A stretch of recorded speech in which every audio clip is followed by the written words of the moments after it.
Yeah, another late video. I know this movie came out like 2 weeks ago by the time I'm uploading this, but in the immortal words of one Agent Philip J. Coulson. I was doing some stuff. Anyway, the drama.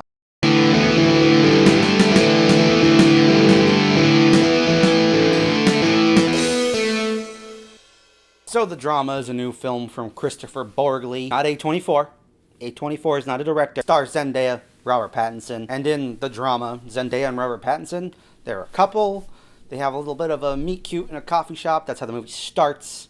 And we kind of flash forward to now it's a week out from their wedding. They're getting ready. They're hanging out with their friends, swapping stories one night. And then at one point, they're like, hey, what's the worst thing you've ever done? They all share their stories. And then Zendaya, who plays Emma shares her story of the worst thing that she ever did. And everyone is like, what the fuck? That's so much more messed up than the other things we said. Okay, we're, And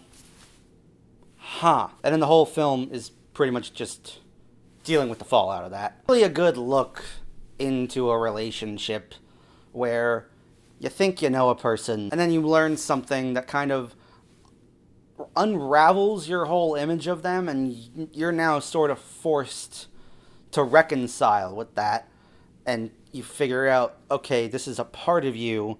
Do I accept it? Do I not accept it? What if other people don't accept it? How do I talk to them? This whole movie is pretty much Robert Pattinson going through the motions of how to deal with this insane knowledge that his fiancée has dumped on him. How has it ruined relationships with other people? How do you try to mend that? And you get flashes of all the backstory. Emma does a lot to flesh that out. Doesn't make it any less awkward. Like, this whole movie, if not one thing, this movie is very awkward in part. It's very uncomfortable. It's a very unsettling, not unsettling, but it is uncomfortable. It is a very uncomfortable movie to sit with. A lot of times I was in the theater, just in my seat, like, no, okay, well, and that's one way you could deal with that. That is one way you could deal with that. Please stop, though.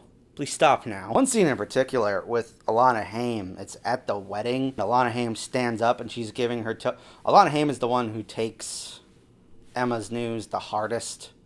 Like, she's the one who's really like, fuck you, that's fucking messed up.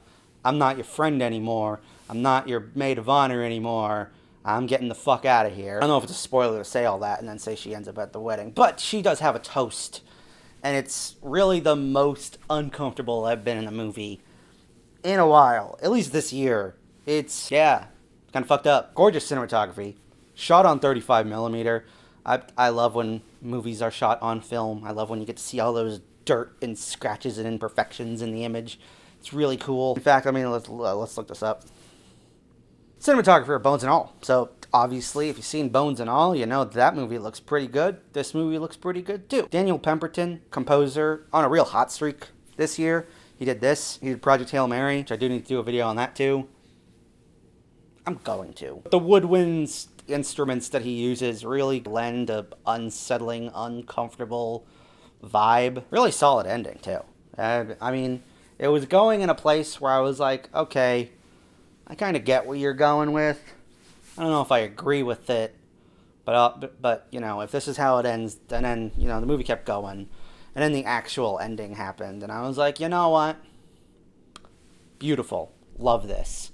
Love the whole, how do we pick up the pieces of what's happened, which is the whole movie, pretty much. Like, what if you just kind of detonated every relationship you have by sharing a piece of news that was until then just kind of locked away for just you, something you thought you would take to your grave. And how do you pick up the pieces? How do you mend fences? How do you come to terms with the fact that you did the thing that you did, and either people are going to forgive you, they're going to accept you, people will just outright hate you forever. And when you're such a perfectionist, when everything has to be done down to the T, how does that affect everything? In the end, great performances, great cinematography, beautiful, beautiful imagery that I absolutely loved looking at. Really good character study on how to move on from the tragedy, so to speak. Just a really sweet ending. that kind of made me feel good after,